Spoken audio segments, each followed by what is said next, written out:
Hello friends, good morning. आप सबका स्वागत है सनी लाइव व्लॉग्स में। हम लोग 11 जेपीएससी प्रीलिम्स की जो मॉडल आंसर की जो एक बार रिवाइज होके आनी है उसका वेट कर रहे हैं। तो मैंने सोचा कि कल 1 तारीख था तो कल आंसर की आ सकता है, लेकिन कल नहीं आया। आज जो 2 अप्रैल है और आज भी थोड़ा सा वेट करते हैं कि मुझे लग रहा है कि आज शाम तक में या कल तक में आ जाना चाहिए। तो मोस्ट चांस है कि आज आ जाना चाहिए। और एक सबसे बड़ी प्रॉब्लम मुझ में क्या आ रही है कि अब वो मेंस के लिए पढ़ाई करूँ या ना करूँ, मुझे समझ में नहीं आ रहा है। क्योंकि 100 अभी के जो आंसर की से 105 क्वेश्चंस मेरे करेक्ट हैं। अभी के आंसर की बात कर रहा हूँ। और ओवरऑल अगर मैंने जब अपना आंसर को मिलाया था तो 114 क्वेश्चंस मेरा सही था।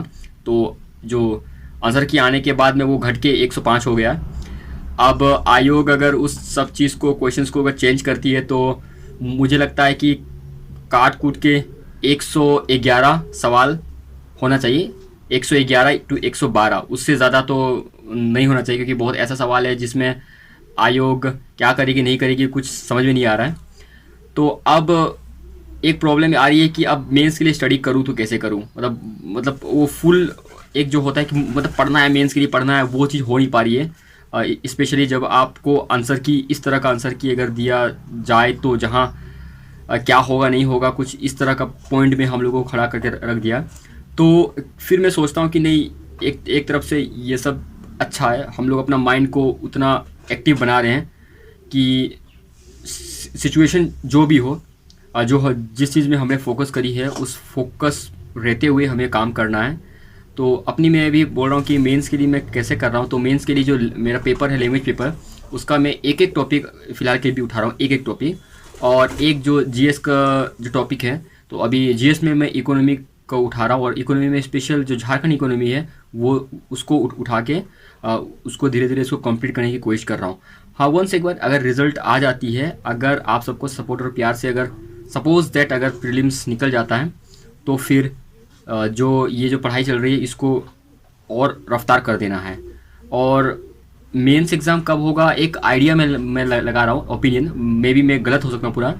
तो इलेक्शन आपका जुलाई 1 तारीख तक है, लास्ट इलेक्शन आपका। तो मुझे लगता है कि इलेक्शन के बाद हो जाना चाहिए। इलेक्शन के बाद मतलब जुलाई के फर्स्ट वीक तरफ ये एग्ज़ाम हो जाना चाहिए। और एक चीज़ मैंने एक चीज़ करी है नोटिस, थोड़ा सा जब मैंने रिसर्च करी तो मालूम चला कि मेंस का जो एग्ज़ाम होता है वो 3 दिन के अंदर सारा कंप्लीट कर देते हैं। यानी एटलीस्ट आपको 6 आवर आपको बैठना होगा। तो 6 आवर बैठना भी एक सबसे बड़ी एग्ज़ाम है। तो उसको भी धीरे धीरे हम लोग मैं हैबिट कोशिश कर रहा हूँ कि उतना देर एक जगह टिक के रहूँ और उतना देर मतलब जो पेपर देगा उसमें लिखूँ कुछ। और आंसर राइटिंग के लिए क्या प्रैक्टिस हो रही है कि जैसे कि मैं कोई टॉपिक, मैं ऐसे ही अपना रैंडम कोई टॉपिक ले लिया, जैसे कि एग्रीकल्चर ऑफ झारखंड की अगर पढ़ाई कर रहा हूँ तो एग्रीकल्चर यहाँ में किस चीज़ की कमी है और क्या क्या गवर्नमेंट स्कीम है और आपका वे फॉरवर्ड क्या है। तो कुछ इस तरह से मैं क्वेश्चंस को फ्रेम करता हूँ और उसको अपने अकॉर्डिंग लिखने की कोशिश करता हूँ 400-500 वर्ड्स में। तो मुझे क्या लगता है कि इस बार का जो मेंस क्वेश्चंस होगा वो फैक्चुअल टाइप का नहीं होकर थोड़ा सा एनालिटिकल टाइप का होना चाहिए, जैसे कि यूपीएससी वाले करते हैं। तो बिल्कुल उसी तरह से मतलब आप लोग भी जब करोगे स्टडी तो वे फॉरवर्ड ये ज़रूर से आप लोग देखना। अगर आपका ओपिनियन पूछे तो आप उसमें क्या ओपिनियन दो, तो वो सब चीज़ आप थोड़ा सा अभी करके रखिएगा। और नोट्स में क्या होता है कि मेरा जो रूल है नोट्स का, जो मैंने कोई किताब पढ़ा तो उस किताब को मैंने कॉन्साइज करके छोटा कर लिया, मतलब कि उसको मुझे बस रिप्रोड्यूस करना है वहाँ।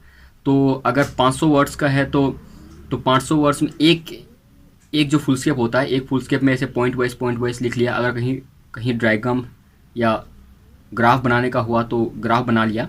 और हर टॉपिक का कुछ ना कुछ इम्पोर्टेंट जो लाइंस होती है या कोई ग्राफ होती है या कोई डेटा होती है या कोई करंट न्यूज़ होती है, वो मैं हर टॉपिक का लिखते जा रहा हूँ। ताकि क्या होगा कि जब मेंस अगर लिखने का मौका मिलता है तो ये सब चीज़ को हम लोग डाल के मेंस का आंसर को काफ़ी एनरिच कर सकते हैं। और कट ऑफ की बात करूँ तो कट ऑफ 110 जिनका है, ये पता यूआर की बात कर रहा हूँ मैं, 110 प्लस जो है तो आप लोगों को तो वैसे भी कोई भी डरने की बात नहीं है, अभी के हिसाब से मैं बोल रहा हूँ, क्योंकि हाई फाई जो मार्क्स जिसको बोलते हैं 130 135 140 वाले भी होंगे, मैं ये एक्सेप्ट कर रहा हूँ। लेकिन 110 वाले ज़्यादा, बहुत बहुत ज़्यादा कैंडिडेट मैंने देखा है कि 110 के बीच में है, बहुत ज़्यादा बहुत ज़्यादा। मैं जितने लोगों से अपने यूट्यूब से भी कांटेक्ट में हूँ, उनसे मैं कर रहा हूँ बात, जो सीरियस कैंडिडेट होते हैं, तो वो लोग अपना मार्क्स को शेयर करते हैं, तो इससे मालूम चल रहा है कि 110 बहुत ज़्यादा मात्रा में कैंडिडेट्स हैं। तो एवरेज अगर मैं देखूं तो 110 आपका सेफ स्कोर होना चाहिए। तो आप लोग भी लग जाइए, अगर पढ़ने का मन बिल्कुल ना करे तो कोई दिक्कत नहीं है, मत पढ़ो, बस एक टॉपिक कर लो, क्योंकि जितना रगड़ोगे अभी स्टडी टेबल में, उतना मज़ा आएगा आपको जिस दिन आपका नाम रिजल्ट लिस्ट में आएगा। जय हिंद, जय भारत।